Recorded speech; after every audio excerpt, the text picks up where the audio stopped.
Good evening, everyone, and welcome back to another episode of our podcast, Beneath Your Skin. This is Gaia, officially crazy. No news from my side. Hi, dear. How are you doing? I'm doing all right. There's Zoe. Yeah, living in my fantasy world, enjoying this alternate reality that I'm attempting to live in. Sounds good. Sounds better than living in the real reality. So, today we are going to talk about a Korean movie called Phone. It's not exactly a demonic possession, but it's close enough, and above all, it's an amazing movie. It aged very well because it's 18 years old. Yeah, I really enjoyed watching it. What's good in this movie is that it's a perfect example of how the show don't tell rule should be applied. It's good. It's very good. It's you are not going to really like any character. I have to tell you this. Only the main character and surprisingly enough, the child, the 4 years old who can act better than any child I ever saw on screen. She's amazing. She has a very difficult scene. People, she really can act. I don't know if she kept acting in her adult life, but if that's the beginning, wow! If she kept doing it so well, she's now probably one of the most well-known Korean actress in history because really she can act. Like always in Asian movie, the frame is always essential. The scenes aren't overflowed with useless details or things that only distract our attention. Basically, everything is always clean. Even the houses, they are so white, they look like hospitals more than houses, because personally, I wouldn't live in such a white house. Too clean, too perfect, too pristine. It's like we walk into a sterile room every time we change location, and the frame, the scene is always very clean. Usually we don't have more than two characters interacting in every scene. Sometimes they are three, but it's very rare and it doesn't disturb you, because usually even if there are more characters on screen, you can understand on which one you want to focus your attention. You don't need to know what's going to happen to know which one you have to watch more carefully than the others. It all starts in an empty subway, in an empty train. There is this girl. She looks terrified, but even in her distress, she's so beautiful and so pristine. Her fingernails are perfectly done. Her coat is wrapped around her body, shaping her perfectly. She looks beautiful. She looks terrified. She really is. And we start to think that she's followed by a stalker because she looks terrified by her own phone. And we know, sadly, if you have experience with stalkers, you know that one of the first thing you start to fear is your phone, because it's the way they can contact you. So apparently nothing supernatural is happening. But then we see the scene inside the lifter, and we realize there is something wrong with the phone, literally with the phone, because she gets these strange calls. She gets more and more terrified, and then the light that starts to become blinding, and she starts to scream. And we only during the movie we find out that she died in that lifter, and that she died because of an heart attack. Someone says it's because of an aneurysm or something cerebral happening. No, she literally died because of fear. And that was so good and so perfect. And then we start the real movie, the nowadays action, and we see the reporter, the main character, and we learn she wrote a series of articles about a sexual scandal related to pedophilia and underage sex. And even her editor is worried about her because she's being threatened by the men she exposed with her articles. So we are like, oh, so the other girl too was being threatened. Was she related somehow to the journalist? So at the beginning, really, it looks like it's a thriller more than an horror movie. And then the first scene in which we see all the main characters of this story, they are sat on a table. There is this perfect family: the father, the mother, and the little child. And the moment the camera showed them to us, you begins to feel something is wrong. Something gives you the creep. And you don't understand what, because apparently they are the perfect family, the family everyone would want. The father is obviously very wealthy. The mother is beautifully dressed. The child, she doesn't even look at what is happening around her. She's playing with her doll. She looks happy. She looks perfectly fine. And we find they are family friend of the journalist, and they offer her their empty house so that she can leave everything behind because she wants to finish her book, the book she is writing. Just a little detail: we never heard about this book ever again. So I think during the editing, the final editing, some scenes were cut. Otherwise, it doesn't make any sense to have her claiming she's going to finish a book. She doesn't even work on it for 1 second on screen. That upset me a little bit. But yeah, so she reaches this beautiful house. But since the beginning, you feel there is something that it doesn't add up. She was writing about a sexual scandal. There is a little girl in the house. The scandal was related to pedophilia.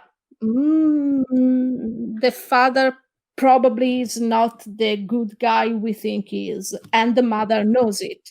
That's the first idea you make about what's going on. But then it's the mother who calls her friend worried about her alone in the house, and you don't understand why, because there is a security system, there is everything is perfect and she can be safe there. So you begin to think, it's the mother, it's the father, what's going on?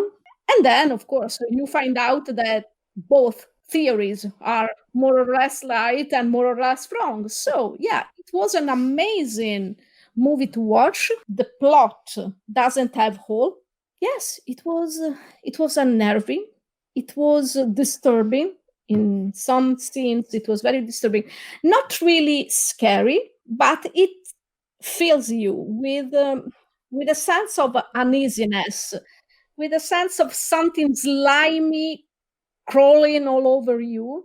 And when you realize what the real plot is, yeah, you were right.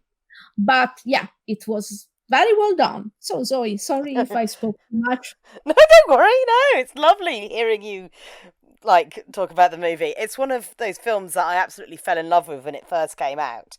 So I remember when I'd first watched The Ring, and I was like, oh my goodness.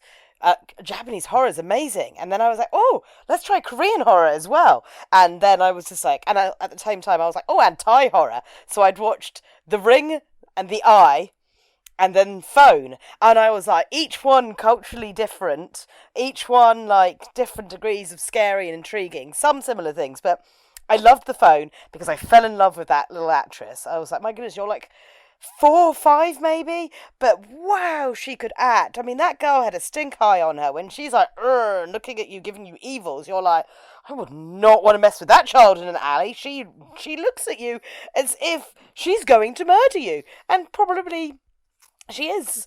But I mean, it's one of those it's very like Korean storytelling, and it's also very Korean filmed, especially for that time period. You can tell it was influenced by the films that Hideo Nakata was doing in Japan, like Dark Water and Ring, because it has that cinematography of blues, greys, greens, that kind of the horror film lens that I used to call it, because it's like very like Asian horror films at that time were always tinted in these colours because it made them feel eerie and unnatural. So when everything's slightly like blue or grey or green, it just they're creepy colours in a film. And as you said, things are very spacious. It's one of the things I love about Asian horror is their use of like space and homes to make the environment seem cold, but also how it's in line with cultural sensibilities of less is more in your home. They don't like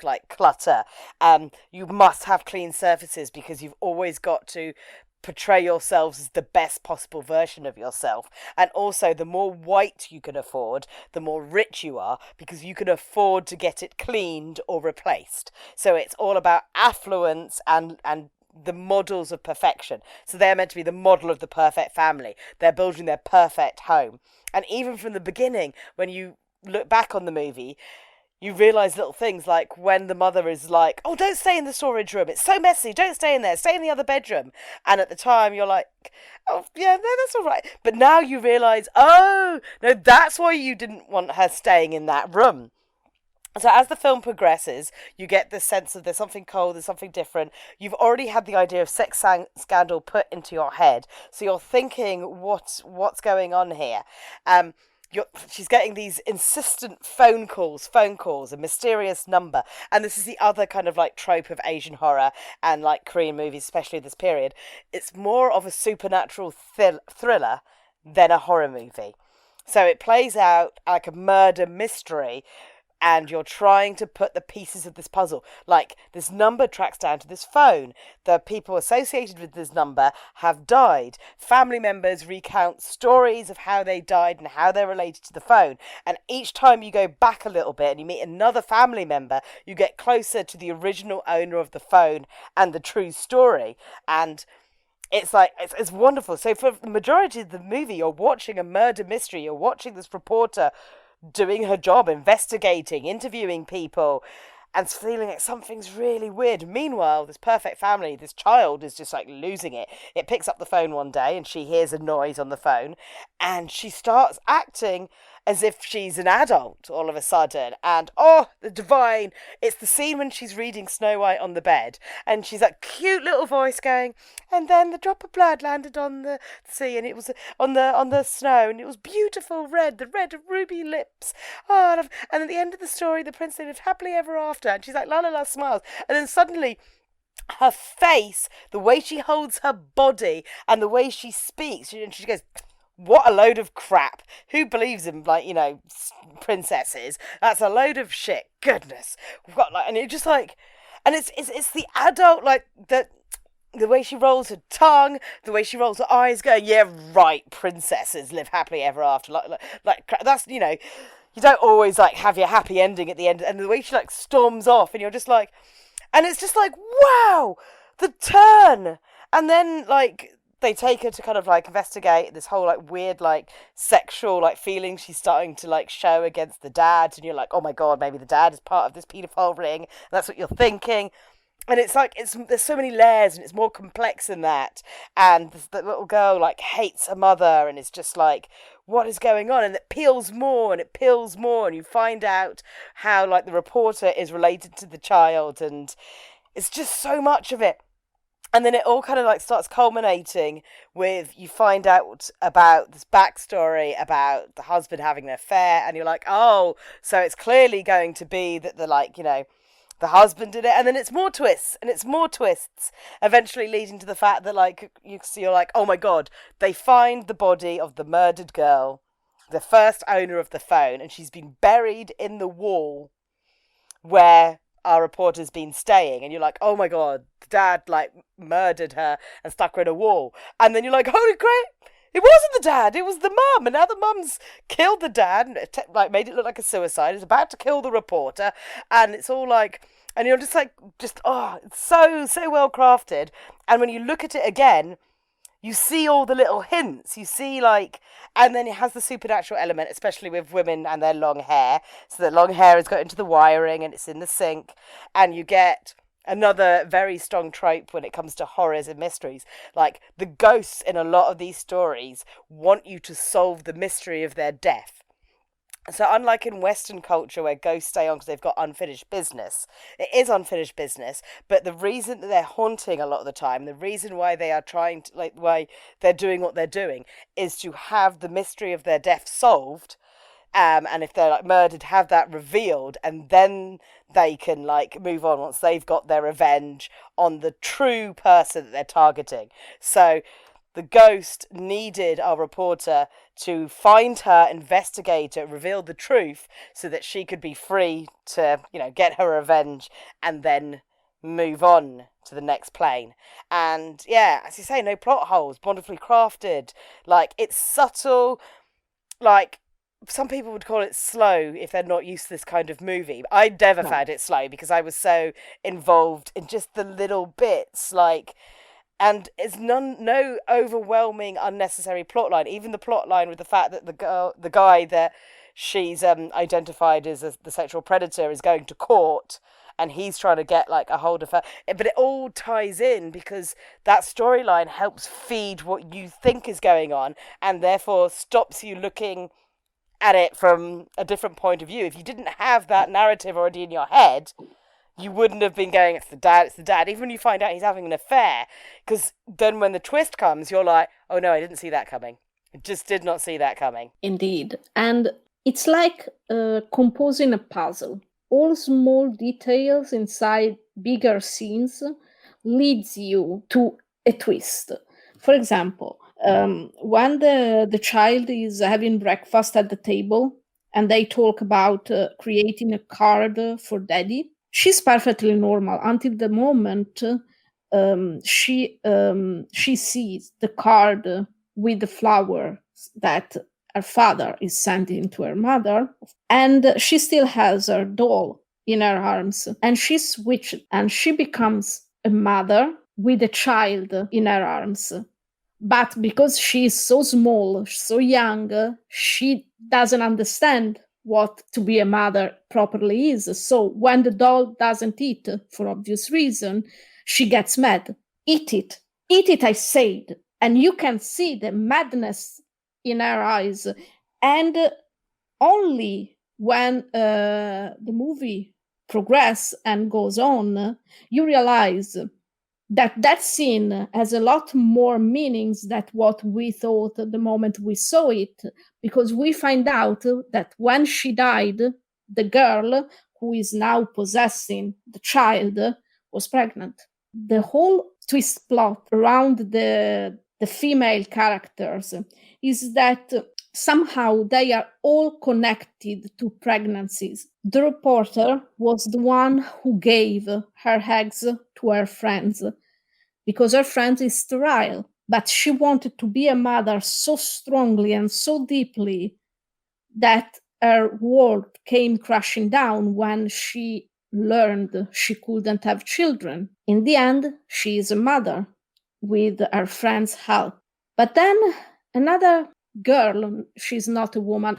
Honestly, I can't say how old those people are. So they all looks in their 20s for me. Perhaps the only one who looks younger is the girl. The actual 4-year-old child, yeah. Yeah, so... Yeah, they say she's in high school, so she would have been about 16. Yeah, The teenager that the more... dad has an affair with is, 16. So, okay. She's young. She's in high school, and she's young. Honestly, she's a little bit too young. Where were the parents exactly when all of that happened? Still too young to think about having a child with a grown-up man, even because the mother, of course, the mother finds out at some point, because men are never that smart or as smart as they think they are. She finds out, she sees them together in a car, so she stops at his office and she finds the cell phone he's using to message and talk to her. There are some scenes we see in which we realize that for him it's just an affair and adventure. He's not serious with her, not at all. he keeps thinking about his family, his real family. He keeps thinking about his wife. All those things, the girl, twists them when she's faced with the wife, and that's the moment she loses me, honestly, because Yeah. until the moment they meet, of course, you have a very clean picture in your head. The man is a pig going after a too young girl, confusing her because she really believes she is in love with him. But even that, she's very delusional. And we will never know if she was delusional at the beginning too, or if she gets worse because of what happens with him. But honestly, she's not an innocent child. She's not even a good person, because when she faces the wife, she tells her terrible things, like she spit in her face that she could get pregnant while she needed to have an egg from someone else to give him a child. So she really is unpleasant in those scenes, and she lost me in because I was like, okay, you know what? Until 2 seconds ago, I liked you. I felt for you. I thought you were the one wronged in this story. But you know what? No, you are not. You know exactly, you know very well and exactly what you are doing. You are delusional, my dear. You really are. You think you can have a child at that age with a married man. Can you even imagine the scandal if he really was going to leave his family for someone so young? And then what? He's CEO of his industry or whatever. What's going to happen? He's not going to take care of that child, and you are a child yourself, so you are not going to take care of that child neither. So what do you think is going to happen? You have the child, and what? Yeah. You No. live your happily ever after, really? And with a man who already cheated on his wife with someone younger. So what is going to keep him from doing the same to you? Yeah. No, she's definitely not in the right by that point. What's No. like what turns it from like your kind of sympathies start like you don't really know where to place them is like the mother goes to confront her. And the mother, instead of like, going crazy, blaming her, slapping her, any of the things she could do, she sits down and tries to have a logical conversation with her first, going, look, it's not going to work out. He's going to stay with his wife and family because that's just how it's going to be, and like what he did to you was unfair, but we can pay for the abortion. You are still young, you can move on from this. And then this girl gets vindictive and she gets vicious, and we already know that she's vindictive and she's vicious because she's possessing a 4-year-old, and a 4-year-old that she thought to, and you find out later why she does it, that to taunt the mother, like she throws the 4-year-old down the stairs, almost killing the child, because it turns out that that's how she like got injured. But the acting on that scene when the 4-year-old is like little standing on the top and she starts laughing and she's still like, you stop calling me by my name, stop calling me by that name, it's not my name. All you think about sweet innocent little me, well, I'm not that girl. And I'm just like, Jesus, you could totally see a really like angry 16-year-old in a tiny little 4-year-old's body. Like, oh, it's just every time that girl is on screen, that the look of death whenever she turns to the camera and she stares at you is just whew.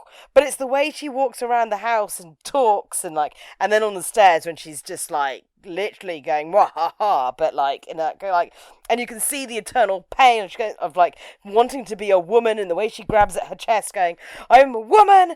And it's like, well, I'm going to get my revenge, and throws herself down the stairs to hurt the little girl.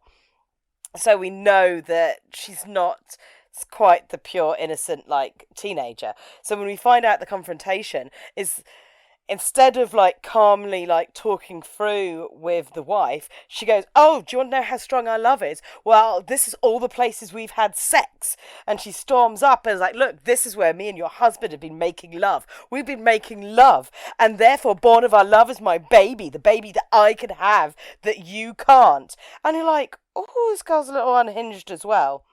And she kind of deserved a slap. She didn't really deserve to be thrown down the stairs and killed. But, even then there's a couple of red herrings. But she definitely deserved a slap. Yeah, but I mean, she was also trying to choke the wife before she fell from the stairs. And I think the moment before she threw the 4 years old from the stairs is the moment something else happens. We see that's the scene in which the mother's character totally changed, because she says something before throwing herself from the stairs. Which one of you is going to die for me? The mother, any mother, would have said, I will die for you. If that's going to save you, I will die for you. She doesn't say that, because her need to be a mother is now so twisted and stained by jealousy, by everything wrong that happens, that she's not a real mother anymore. I don't blame her for the girl's death, honestly. I don't. Okay, well, I was, and then I was like, you could have just, if she had just gone and called the police and the ambulance up, she could have said, look at these marks. She was choking me. It was an accident. I pushed her down the stairs. Yeah. But then she immediately went, oh, I'm going to put a plastic sheet over you. I'm like, not only that, and then when she grabbed the statue and basically smashes her head in. Literally. And it's like, well, okay, now you're a murderer. You know what you could have done is someone falls down your stairs, you call an ambulance going, girl's fallen down my stairs. Even if you think she's dead, by the time the girl got up again, the ambulance would have been there and they could have But then she knocks her out and then she just snaps. She goes, oh my goodness, I have murdered someone. I'm just going to bury her in the wall.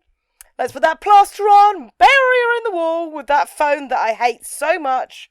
But that's because in all of this, like any woman, she blames only the girl, because she knows if she blames the one really at fault, her husband, she will lose everything. Once again, I understand why she's so cold. I love that scene. She's dressed in this pristine, beautiful white dress, and not even a little drop of blood ends on her, while she used the plastic sheet to cover her, and then she used the statue to basically kill her, killing her. And she's perfect. She's this beautiful, perfect picture of the perfect wife, the perfect woman, the perfect everything. And that the outside, what we see from the outside, it's totally opposite on what she's turning inside, because she is now ugly, of course, because she killed a child. She killed a child who was pregnant. So she destroyed what she so much wanted for herself because of jealousy, because it wasn't just about her husband cheating on her. It was because nature cheated on the wife. She felt like she was betrayed by nature before than her husband. So she wants to destroy someone who can get what she wanted so much, and is going to ruin it, because even if she lived and she had the baby, she was a child herself. She couldn't take care of the baby. So she destroyed what she so much wanted just because she was mad and jealous at everything and everyone. And she, only the one who was really at fault, is not blamed, at least in that point in the story, because then we see that when she loses it totally, she kills him faking a suicide, and you know what? Somehow you deserved it. She is now so twisted that she wants to kill her friends too because she has one huge fault. She is the biological mother of her child. And she's so jealous of that child. She wants to be the only one in her life, the only one taking care of her. She needs to be the mother with capital M. And of course, we know if she walks outside that house, that child would be lost because she is now totally gone. So at the end, we know what happens. At the end, the girl takes her revenge because she kills her.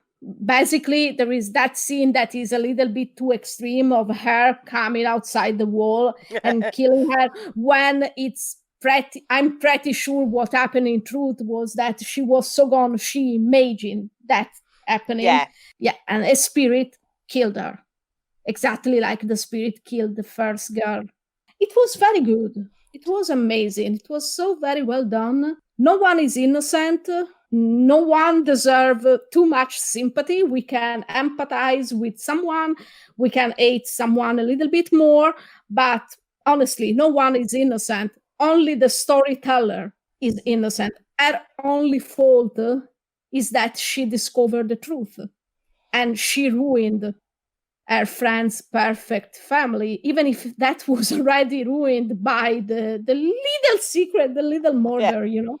Yes, it is a good film and a different type of possession movie because it's like, you know, it's nice seeing something that isn't like, oh, we used a Ouija board to contact a spirit. It was just like, no, your lies, your problems, like, they came back to haunt you, literally. This whole film could literally have been about mental illness and no supernatural element, and it's just about past trauma coming back to haunt you and you finally losing it, and the innocent peoples and their lives that get ruined along the way. You couldn't deal with your problems and you became, well, crazy by the end of it. And it was a very, very good movie. It was a good watch for once. Yes, it was nice having a good film to watch. Exactly. So if Zoe doesn't have anything else to say about this movie, nope. Thank you for listening, people. And we hope you enjoyed this episode. We totally enjoy talking about this movie for once. If you want to join us, we have a Twitter account at beneath_your, or you can join us on our Facebook page, Beneath Your Skin, and listen us on Spotify, Beneath Your Skin, or on our website on Pinecast. Thank you for listening, and bye-bye. See you next time. As always, it is a pleasure. I'm very much glad you enjoyed this film as much as I do, and I hope everybody else goes out and enjoys this movie. But for now, bye-bye.